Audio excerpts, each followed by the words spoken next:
जय हिंद एवरीवन, स्वागत है आपका हमारे चैनल पर। कैसे हैं आप लोग? आई होप सब लोग बढ़िया ही होंगे। आज हम बात करेंगे दिल्ली पुलिस के सिलेबस के बारे में। दिल्ली पुलिस में टोटल 4 सब्जेक्ट होते हैं, जिसमें से जीएस 50 मार्क्स की आती है। 50 ही क्वेश्चन होते हैं, इसमें एक क्वेश्चन के लिए 1 मार्क्स मिलता है। और रीजनिंग 25 क्वेश्चन आते हैं 25 मार्क्स के। वैसे ही मैथ में 15 क्वेश्चन 15 मार्क्स के, और कंप्यूटर में 10 क्वेश्चन 10 मार्क्स के।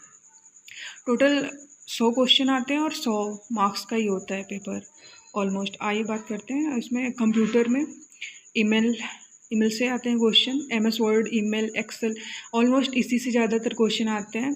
पर ये सारे हमें पढ़ने चाहिए कि जैसे कि 8-10 क्वेश्चन इसमें से आते हैं, तो 2-3 क्वेश्चन इनमें से कहीं ना कहीं से आ ही जाते हैं। जैसे कंप्यूटर हिस्ट्री, कंप्यूटर जनरेशन और क्लासिफिकेशन ऑफ कंप्यूटर, कम्युनिकेशन, इससे भी क्वेश्चन बनते रहते हैं। वैसे ही वर्बल रीजनिंग के बाद में बात करेंगे। Coding, decoding, analogy, alphabet test, blood relation, sitting arrangement, mathematical operation, missing number, clock, dice, इनसे भी क्वेश्चन आते हैं।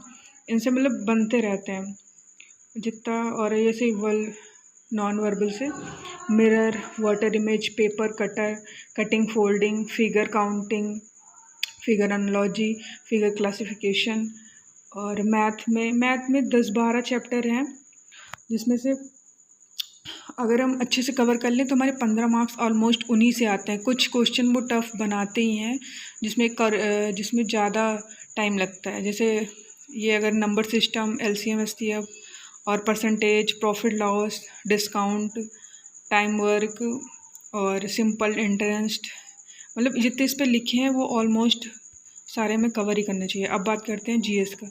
जीएस का मोस्ट रोल जीएस का ही होता है, क्योंकि ये हाफ में है, 50 मार्क्स की आती है।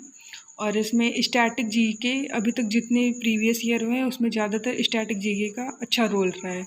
उसके बाद हिस्ट्री का, फिर पॉलिटी का, फिर इकोनॉमिक्स का, फिर जियोग्राफी का, फिर बायोलॉजी का, फिर केमिस्ट्री, देन फिजिक्स। इसमें जानते हैं सिलेबस में क्या इंपॉर्टेंट है। जैसे स्टैटिक जीके में Ramsar site, biosphere reserve, tiger reserve, national park, classical dance और यूनेस्को साइट, फेस्टिवल, और ये फेस्टिवल कहाँ, मतलब कौन सा फेस्टिवल सेलिब्रेट किया जाता है, ये भी, फोक डांस, स्पोर्ट्स से भी इसमें ज़्यादातर क्वेश्चन आते हैं। और फिर award is most important. History में 3 पार्ट है, modern history, ancient history, medieval history. तो इसमें से ज़्यादातर बहुत इम्पॉर्टेंट, मतलब ज़्यादातर मॉडर्न हिस्ट्री से ज़्यादा क्वेश्चन बनते हैं, देन एसेंट से, देन इससे।